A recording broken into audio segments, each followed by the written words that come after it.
अब हम करने जा रहे हैं दैट इज एडजस्टमेंट नंबर 2। और ये एडजस्टमेंट हम करने वाले हैं फिक्स्ड एसेट्स के ऊपर। ठीक है। अब फिक्स्ड एसेट्स के फिक्स्ड एसेट्स और कह सकते हैं लॉन्ग टर्म इन्वेस्टमेंट्स। ठीक है। लेकिन ज्यादातर यहाँ पे जो चीजें होंगी वो फिक्स्ड एसेट से रिलेटेड होंगी।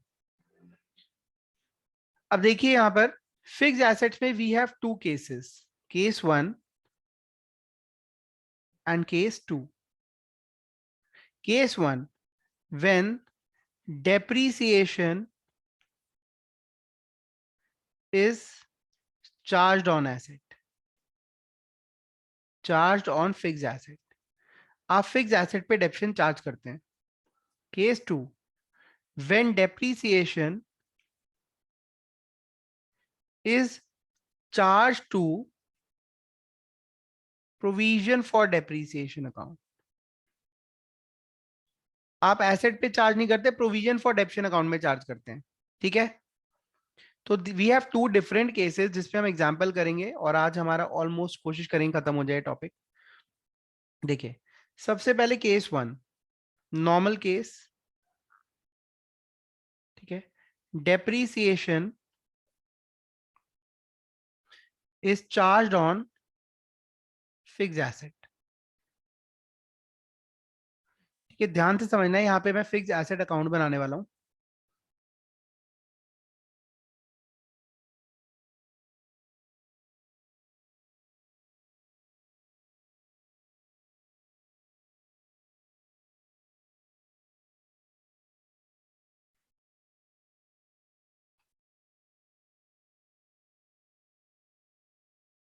Fix asset account.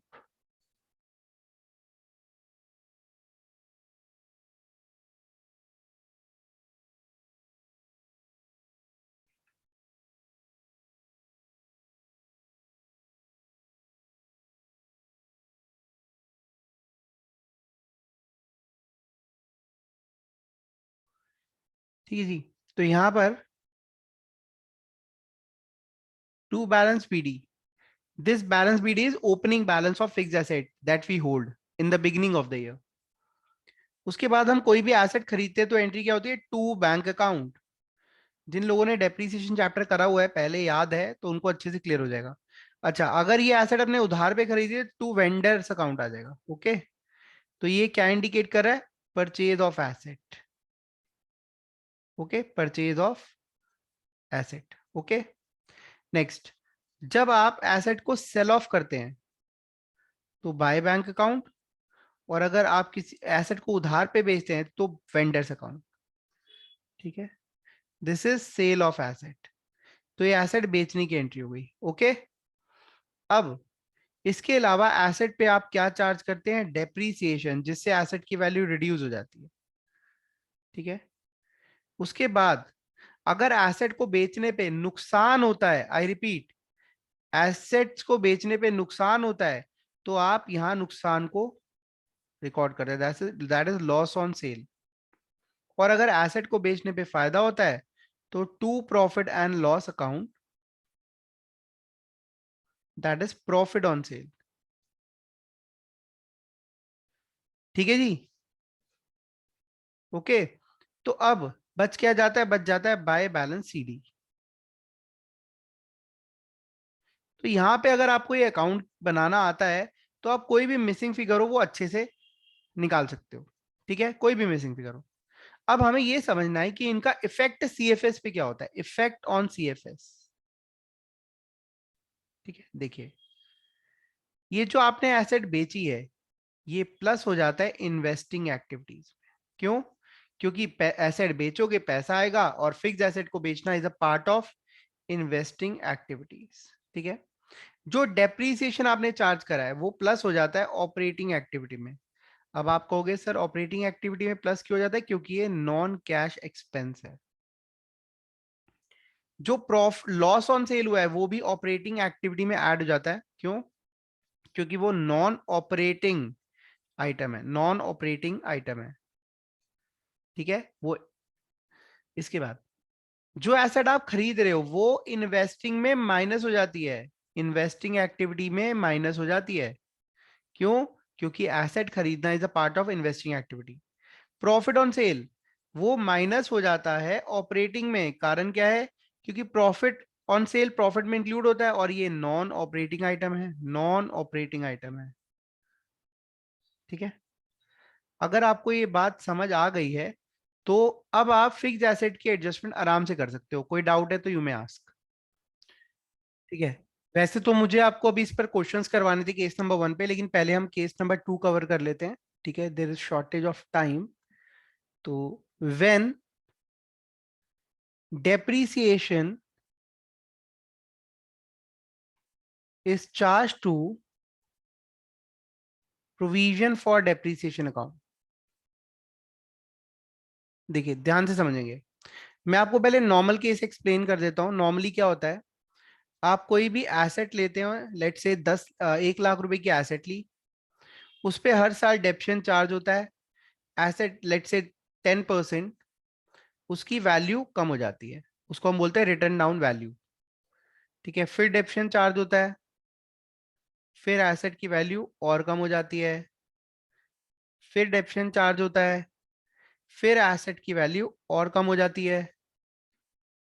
ठीक है, तो हर साल एक नई रिटर्न डाउन वैल्यू आपके पास आ जाती है। राइट, वैल्यू चेंज होती रहती है बैलेंस शीट के अंदर भी। लेकिन अगर आप प्रोविजन फॉर डेप्रीसिएशन अकाउंट बनाते हैं, इस केस में क्या होता है, cost provision for depreciation and WDV. देखिए, आप एसेट लेकर आते हैं, उसकी कॉस्ट है 1 लाख। अब जो उसका डेप्रीसिएशन है वो एसेट पे चार्ज होता ही नहीं है, वो प्रोविजन में चला जाता है। ठीक है, तो एसेट बैलेंस शीट में किस वैल्यू पे आती है, 1 लाख की, और प्रोविजन फॉर डेप्रीसिएशन भी बैलेंस शीट में आने लग जाता है, ये भी बैलेंस शीट में दिखेगा आपको। ठीक है, जब आपको एसेट की रिटर्न डाउन वैल्यू निकालनी होती है तो इस 1 लाख में से प्रोविजन लेस करके आप यहां पे रिटर्न डाउन वैल्यू दिखा सकते हैं। मतलब बैलेंस शीट के अंदर रिटर्न डाउन वैल्यू 90,000 कैसे दिखती है, कॉस्ट माइनस प्रोविजन डब्ल्यूडीवी। ठीक है, इसके बाद फिर डेप्रीसिएशन प्रोविजन में लग जाता है। एसेट की वैल्यू कितनी रही बैलेंस शीट में, एसेट कितने की रही, 1 लाख की, और प्रोविजन कितना हो गया, 20,000। ठीक है, अभी हम रिटर्न ऑन वैल्यू को इग्नोर मारते हैं अभी। ठीक है, फिर डेप्रीसिएशन वो कहाँ गया, प्रोविजन में गया। एसेट की वैल्यू बैलेंस शीट में कितनी रही, 1 लाख ही रही। डेप्रीसिएशन फिर कितना बढ़ के कितना इकट्ठा हो गया, 30,000। आई यूज द वर्ड इकट्ठा हो गया है ना, तो एक्यूमुलेट हो रहा है डेप्रीसिएशन, क्या हो रहा है, एक्यूमुलेट। फिर 10,000 अगले साल फिर इकट्ठा हो गया। तो एसेट की वैल्यू तो 60,000 ही है, लेकिन आपको बैलेंस शीट में कितने की दिख रही है, 1 लाख की। एक्चुअल में उसकी वर्थ क्या है, 60,000 है।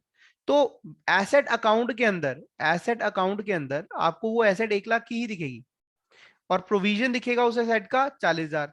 जब आप माइनस करोगे तो वो 60,000 की आपको डब्ल्यूडीवी पता चल जाएगी।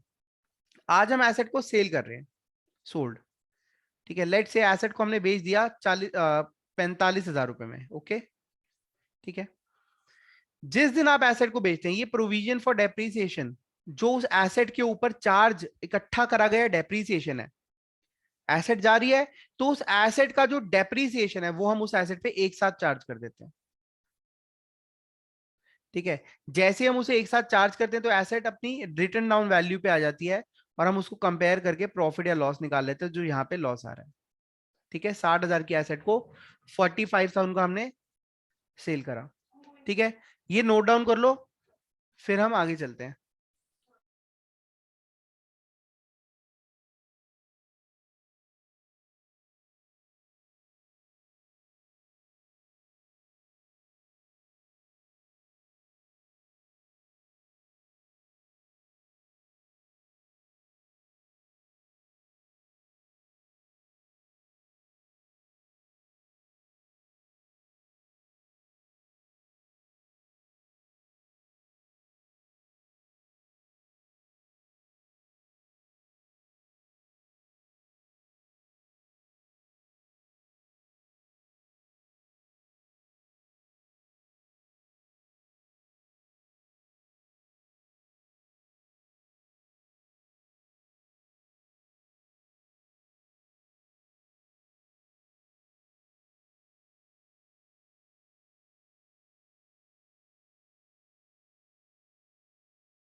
हाँ जी, कर लिया note down?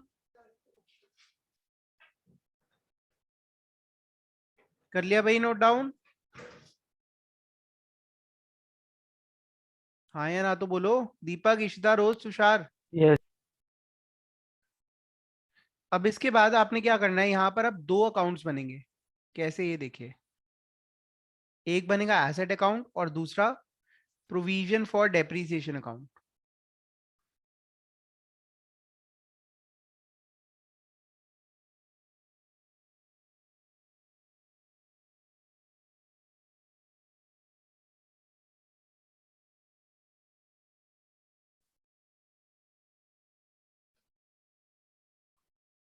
So fix asset account, कोई ज्यादा चेंजेस नहीं है इसके अंदर। सिर्फ ये अकाउंट जो है इसको आपको समझना है, प्रोविजन फॉर डेप्रीसिएशन अकाउंट को। इसका दूसरा नाम एक्यूमुलेटेड डेप्रीसिएशन अकाउंट भी है। ठीक है, देखिए सबसे पहले यहाँ पे आएगा टू बैलेंस बीडी, एसेट का ओपनिंग बैलेंस। अगर आपने कोई एसेट खरीदी है, to bank account, that will indicate purchase of asset. ठीक है, बैंक अकाउंट और वेंडर जो भी है, परचेज ऑफ एसेट।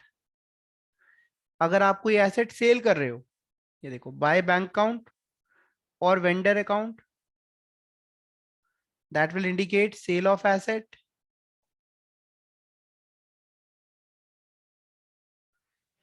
ठीक है, अब आप एसेट सेल आउट कर रहे हो, है ना? तो एसेट सेल आउट करते टाइम आपने ध्यान देना है, ये देखिए यहाँ आएगा बाय बैलेंस बीडी। ये क्या इंडिकेट कर रहा है? ये इंडिकेट कर रहा है प्रोविजन फॉर डेप्रीसिएशन का ओपनिंग बैलेंस। ठीक है, ओपनिंग बैलेंस, इसका मतलब साल के शुरू तक इतना डेप्रीसिएशन हमारे पास था उस एसेट से रिलेटेड। ठीक है, जो भी ये फिक्स एसेट है, इनका ओपनिंग बैलेंस इतना है, तो इस ओपनिंग बैलेंस पर इतना डेप्रीसिएशन हम एक्यूमुलेट कर चुके हैं। ओके, उसके बाद जब हम एसेट पे और डेप्रीसिएशन चार्ज करते हैं, तो वो एसेट पे चार्ज ना होके यहां आ जाता है, प्रोविजन अकाउंट में आता है, by current year depreciation account. Okay, इसके बाद जब एसेट सेल आउट होती है, तो हम उस एसेट पे डेप्रीसिएशन चार्ज कर देते हैं। ठीक है, तो वो डेप्रीसिएशन एसेट अकाउंट में ट्रांसफर हो जाता है।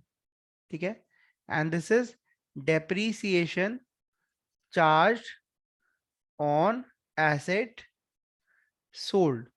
जो एसेट बिकी, उस एसेट पे डेप्शन हमने चार्ज कर दिया।